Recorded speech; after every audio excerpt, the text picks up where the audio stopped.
This thing's on crack right now. Yeah, there's some funky stuff going on.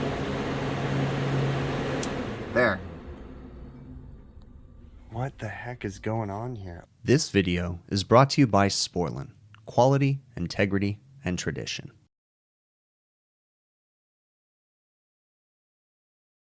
We've got a Sunday morning overtime service call. It's about 7 a.m. on Sunday. They're saying the walk-in freezer's not working at all. Looks like we have a display, and I believe it says SER, like it's in service mode. That's interesting. I need to get a ladder so I can get up into there and figure that out. You have to put it into service mode. That's weird. I thought you had to put that in there. I've never seen this before. I'll have to get out the manual. I hit clear. That's weird, huh? That's really bizarre. I've never seen it put itself into service mode. Huh. I came over to the breaker panel and shut off the breaker, which is power for that guy, because I did find a little bit of ice in there. We're going to go ahead and get that ice defrosted, but I have no idea how it got into service mode on its own. I can't see the customer opening it up and doing it, but I don't know. We'll see. We're going to get that ice melted first. So I don't know the story here. This is a weird one. Let me give you guys some context. It's Sunday morning, like I said. It's actually around 8 a.m. And the customer called me last night as I was going to bed about 9:30 at night. And they said, my walk-in freezer's not working. And started asking them some questions. And they're like, we reset all the breakers. And so then I was like, okay, which breaker? Because I know this location very well. So it was like, which breaker did you reset? Is it a 3-pole? La-di-da. And in the conversation we were having, he said, yeah, they've been resetting it for the last 2 days. And I go, what? Or one, he said they've been resetting it since Friday, and it was Saturday night. And I go, what? I go, so your walk-in freezer's been down since Friday? And he said, well, at a minimum, I think it might have been down longer. And I go, really? And he goes, yeah. And I go, okay, well, what time do you guys leave the restaurant? And he goes, I leave at like midnight. He's like, but you guys can stay here overnight, right? And I was like, you have to stay with me. And he's like, really? Yeah. And he goes, okay. And he goes, well, how long till you can be here? And I said, dude, I'm not coming out for a walk-in freezer that's been down since Friday. I said, I'll see you Sunday morning. I said, just keep the door shut. It's not going to be any different 6 hours from now. And he's like, okay. So, you know, I was a little agitated, and I've never told a customer no like that, but I'm just like at my wit's end with these silly service calls like that, where they give you too much information. He'd have been better off telling me that it's just not working, you know, but since he told me that it had been down since Friday, I was like, no, I'm not gonna come out there and be there all night trying to figure this out. So here I am now, and I walked up and it said SER, which I believe is the service mode, but as far as I don't know how it can do that by itself. That's interesting. But regardless, turned off power. We're going to get this little bit of ice melted. I don't know. It's over here too. I don't know if this is just residual. Who knows? So we're going to get this melted, and then we'll go from there. The wand really comes in handy. If the water was behind the motor, then I would take the motor off. But I also got a pan down here to catch any residual drips, because there is a little bit of ice hanging off the back. Just get it all defrosted and then go from there. All right, got all the ice melted. Nothing back in there, just a rat's nest of wires and sensors. Over here, I'm thinking right now, you know, you always want to investigate electrical connections, looking for loose wires and stuff, because weird issues can happen with the circuit boards if you have loose wires.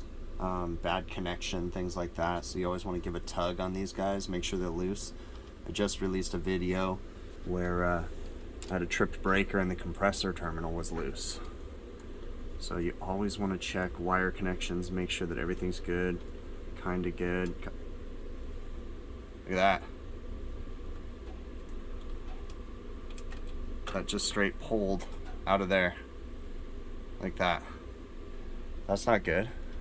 And look at how loose it is up on that terminal too. That's really loose. Pulls right off, and it pulled out of there. So we're gonna make a new connection right there. But that is just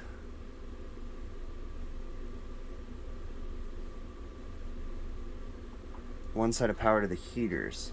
That shouldn't be anything else because line voltage comes in on H2 and this pulled out of H1. So I'm confused though. What are they doing here? So you've got one side going to J, because this only gets 208 single phase, and then it does all the math itself with the 3, 4, X, all that crap. So one side goes into J, and one side goes into H2. Huh, that's interesting. Yeah, they're doing some funky stuff here. I'll confirm that's correct. I mean, it's going to be correct, but we need to fix that terminal first. So I'll get a piece of wire and we'll make a new jumper for that. Huh, that's interesting. I mean, that neutral or that wire being loose, it's not the common. It's one side of the heaters, but it's not the common. But anyways, it's I don't know if that would affect. I mean, I guess it could have an effect on the circuit board, but I don't think so. Who knows? It's hard to say. All right, well, we got to power this guy back up and then finish troubleshooting. I'm currently rolling up my hoses, and I find it really odd that it's going into defrost now. It just turned it on. It's really bizarre. We'll have to look into that. I'm hoping we don't got a problem with the board. Alright, something's not right here because it says defrost, but the fans are running. This is a walk-in freezer. So we're going to go through the programming and see if something's funky in the programming. A through E, air or electric defrost? Air, that's not right. Let's change it to electric. Enter, I think. It's been a while since I've done this. I think that's how you do it. Refrigerant. I think that's right. We'll have to go verify. Box temp, -10. Superheat, 7, that's right. It's a slave, no. Demand defrost, yes. Okay, that makes sense as to why it was in defrost. I'm not going to change that. Defrost failsafe, I think, 30 degrees. No, that's defrost time. This is defrost termination temp, 60 degrees. Alarm, I think. Yeah, those are alarm features. Fahrenheit or Celsius, Fahrenheit. That's I think that's like where it shuts off the fan. Check defrost again. That is bizarre. Okay. What the heck? But it still says it's in defrost and the fans are running. Yeah, we might have a problem here. Let's go to monitor. Let's see what readings we get. 53 degrees.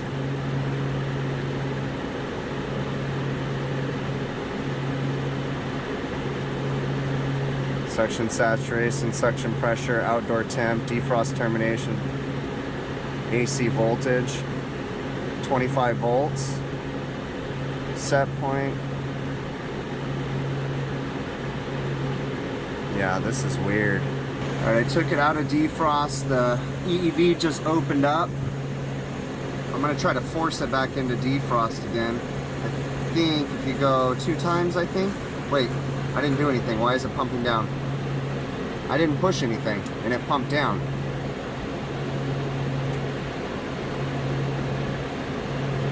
This thing's on crack right now. Yeah, there's some funky stuff going on. There. What the heck is going on here? Okay, so now it's legit in defrost, electric defrost, and it shuts off the fans. What the heck is the dysfunction here? That is really bizarre. I can tell that the heaters are on. I can actually hear them. We're going to get a amp meter out though and test them all to make sure they're all running. Okay, so we're going to test each heater, make sure we get current on them. We got to do each one. Looks like there's 4 heaters, I think, maybe 1 amp,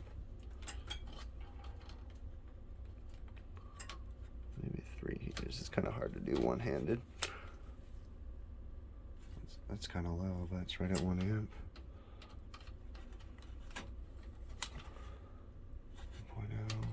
1.0, think there's one more.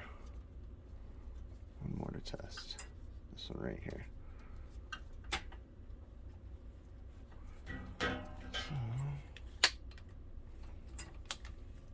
Okay, all the heaters are working, but what the heck is going on here? So, there. All right, now we're gonna test if it actually stays in cooling mode now. I don't want to play with any buttons. I'm just gonna let it naturally do its thing, because last time it went into pump down right quick. All right, it finished its drain sequence, and now it went into cool. And I'm testing power across the board right there from SER to common, because that's where we would put a service input to force it into service mode. I was kind of curious if something was going on, like it was losing voltage or something. Or now though, so we're looking for 26 volts across there. Huh. All right, it went through its drain feature, which is a drip feature, whatever, and then the coil turned back on. We're in cooling mode. I'm not touching anything, and I just want to see what naturally happens to the system. Is it going to continue to run, or is it going to go into pump down again? So the unit's been running for about 15 minutes. It's down to 23 degrees in the box, but I'm really concerned about that circuit board, because as long as the unit, there's no pump down switch between SER and C. So as long as the unit doesn't have that pump down switch, it should never go into service unless someone comes over here and double clicks it. And again, I can't remember my exact steps, but upon startup, it went into its own pump down mode again. It makes me concerned about what's going on in there. But I'm gonna let it keep running for a little bit longer, because I don't want to disturb anything, and I just want to see it do it again. So I'm gonna go sit down. I have the manual right here. I'm gonna read the manual while I'm waiting, and then just see if we go into service mode or defrost again. So the condensing unit's running. I'm just waiting. We're running a clear sight glass. I don't see the need to put on service gauges at this time, but we definitely need to talk to them about putting some new insulation up here. Condenser's pretty clean, but yeah, this stuff is just, it's not completely rotted, but looks like birds have been picking at it. They like to do that. So we'll talk to them about that. We're still just kind of watching and waiting. I just want to see if it's gonna shut down again. I really want to change the board, but it's Sunday, so if I can get them through Sunday and do it next week, that'd be great. All right, so I'm going through monitor right now. We're getting an A1 error, which is a high box temp, which is going to happen because it's high. ESP is expansion valve set point. That's how many steps it's open. SCT, suction temperature, saying 10 degrees. Suction set, that's the line temperature. Suction saturation temperature, -4. SCP, suction pressure 30. Okay, none of those work. I'm concerned because it went into a defrost, and I believe the only things that can put it into a defrost is if you had issues with the sensors or something. I'm really thinking we might have an issue with the board, but I want to give it some time. I do have some other service calls this morning. I'm going to go ahead and put this into a manual defrost where it doesn't do adaptive defrost. So we're going to change that. So we're going to go to program review. Let's see if I can get out of this. Clear. And then we go to program review, A through E, electric defrost, refrigerant 404, box temp, -10, superheat setting, should be 7. It's not a slave coil. Demand defrost is on yes. I'm going to change that to no. Enter. DFN is number of defrosts. We're going to change that to 6 defrosts a day because I don't know what they're doing here right now. We're going to go DFF, fail-safe time 30 minutes. That's fine. Defrost termination temp 60 degrees. That's fine. DFS, it's an offset. I'm not worried about that. All right. Go ahead and clear out of that. Then we're going to hit program review again to make sure that my setting's stuck. Demand defrost should be no. correct. How many defrosts per day? 6. I went high because these guys leave the door open all the time. 30 minutes. Okay. So we're good on that. I'm going to put this unit back together. We're going to let the customer watch it throughout the day. Notice how when I first got here it was saying 35 degrees and now it's saying 22, but it's dragging. It's been at 22 for like a half an hour. That's because that's the true product temperature of everything that's in the box right now. Even though the air temp was saying 35, 40 degrees, the product temperature is only 22, and you can tell because it came down to 22 degrees really fast, and then it's been that way for a half hour, whatever, forever. So we're gonna put everything back together, tell them to keep an eye on it, and we'll follow up with this one. You know, I regularly work on a variety of equipment. It's hard for me to remember everything about every piece of equipment and the logic process you have to go through, but that's okay. I mean, I have a general understanding of what's going on, so I can kind of fumble my way through things and be like, oh, okay, yeah, that makes sense, you know, and you guys kind of see that in this video. You know, I'm going through, what does that mean? What does that mean? Oh, no, you know, that's, you know, again, I've told people so many times, I talk to myself when I'm working, and that's how I figure things out, is that vocal conversation you heard was literally my brain working, right? I'm like talking, oh wait, no, that's not right, you know? So I do talk to myself truly. And but going through this, okay, you know, in the end, what I think happened was, I think that electrical connection that was loose was the cause of all these problems, okay? I think we were having an intermittent problem. The circuit board just didn't like the loose connection, and I think it just kind of made the circuit board go wacky, okay? I don't think the customer was up in this equipment playing with settings or anything, but it's weird because, you know, it turned it from electric to air defrost and other weird things. Now, mind you, this call happened in September of 2021. It is now April 16th of 2022, okay? I've had this footage in my hard drive for a while and just haven't edited it down, but this has not given us any more problems since. Cross our fingers, right? So I just think it was a loose electrical connection, and that can just wreak havoc on these things, right? You know, I don't know, you know, exactly what happened, but I know that I corrected these problems. And again, that's sometimes how you have to go into these calls, is you just do your best, you look at everything, and you say, okay, I don't know what's going on here. There's something funky in the logic of the board, but do I see anything else? Do I see any weird problems? You know, what's the voltage? Okay, I found a loose wire. Let's correct those things and then just monitor operations. You know, go through the programming, make sure everything's right, correct it.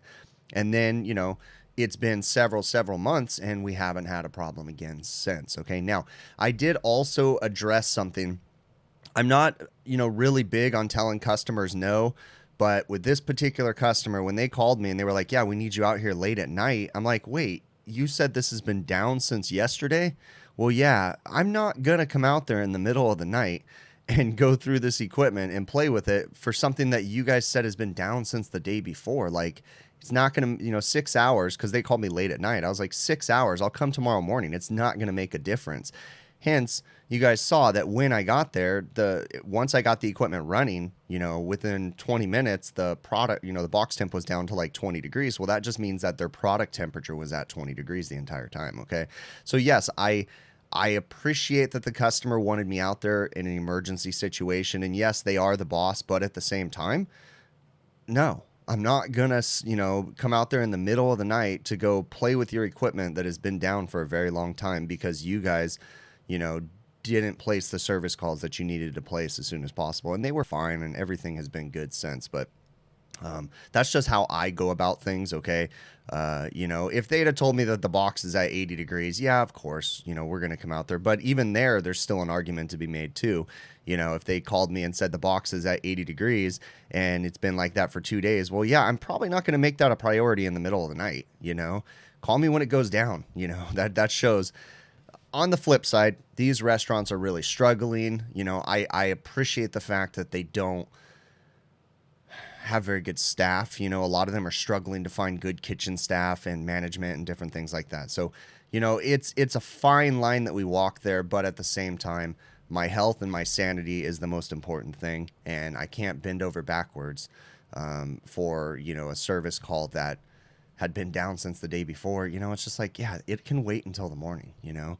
So in that situation, I was able to do that. We got them held off. We got it taken care of. And again, it's been months and months, and we haven't had any other issues with it. So, big picture kind of stuff, always paying attention, working through the call. Even if you don't understand the logic completely, just using common sense, working through, let's check electrical connections. Boom, found a loose electrical connection. Okay, that could be part of the problem, but I didn't stop there.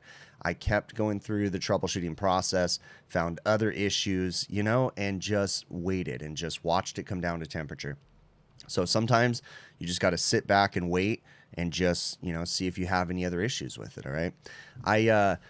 I am not a perfect technician. I make mistakes all the time. I want people to know that I'm real. I try to express that as much as possible in my videos. I am a real person. I do make mistakes. I'm human. I'm flawed, just like everybody else. I'm not some person that just posts these perfect videos that, oh yeah, I know how to fix everything, because I don't. Okay. I am a real technician, and I need to express that to everybody that, we need to try to be the perfect technician. We always strive to be perfect, right? But in all reality, none of us will ever be perfect, but we just got to keep trying to be perfect, because that's going to set us apart from the other technicians, okay? If we have the drive and we want to be the best, that is good, okay? But we also need to understand we will never be the best, but we're always going to try to better ourselves and make ourselves the best technicians. That's the way that I work and live my life, is always trying to be the best. Okay. If you guys haven't already, please check out my website, hvacrvideos.com. We got merchandise available on there. It's a great way to help support the channel.